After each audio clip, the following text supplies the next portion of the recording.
Hi guys, what absolute charlatans the DUP are. When they didn't get their way over Brexit, they egged on the worst elements in Northern Ireland who threatened the peace process. They aligned themselves with the likes of Boris Johnson and his English nationalists who would always choose Brexit over the Union. They closed down the devolved government in Northern Ireland because they got the type of Brexit they didn't like.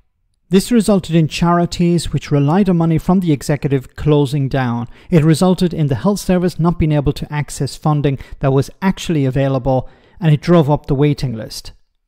Old and young, poor and well-off were all impacted by the DUP's political posturing.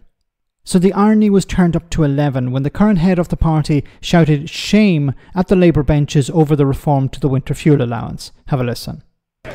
For giving way and having this opportunity at this late stage of the debate to speak on behalf of the people of Northern Ireland.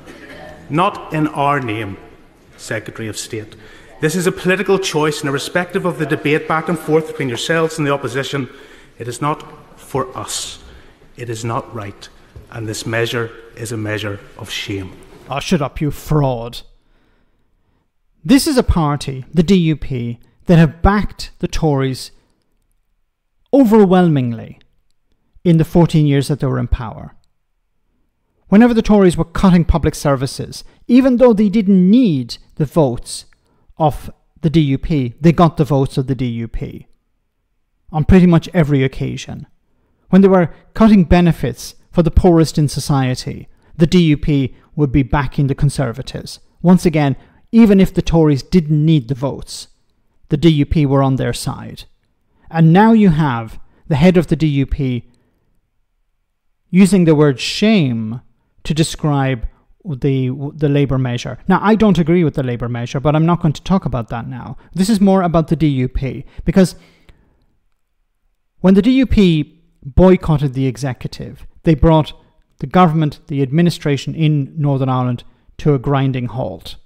And that resulted in public services coming to a halt as well, because civil servants were not able to make decisions on funding, on how much money was spent and where it was going to go.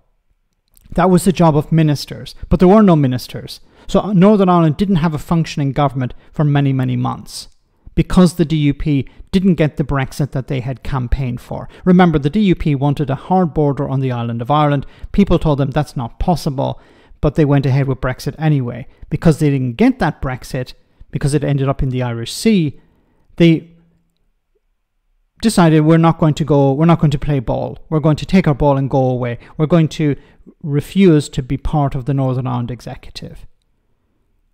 And that resulted in the health service, for example, not being able to access funding. It saw the NHS waiting list in Northern Ireland be the biggest in the United Kingdom.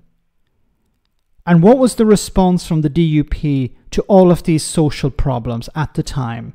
Well, there's the Northern Ireland Protocol. Get rid of the Northern Ireland Protocol and then we'll go back into the executive. Get rid of the Windsor Framework and we'll go back into the executive. Move the Irish Sea border, we'll go back into the executive. Eventually, they got back into the executive without any of those things being removed. And Northern Ireland started to have a functioning government again. But the damage had already been done. Charities closed, the NHS waiting list through the roof, and public services on their knees. And now, when there is a functioning government, it seems this government is going to struggle because it has to make massive cuts. So spare us the crocodile tears over cuts to funding for the elderly or pensioners, when the DUP didn't give a flying F when they were boycotting the executive in Northern Ireland. Let me know in the comment section, guys, what you think. As always, your comments are greatly appreciated. Thanks a lot.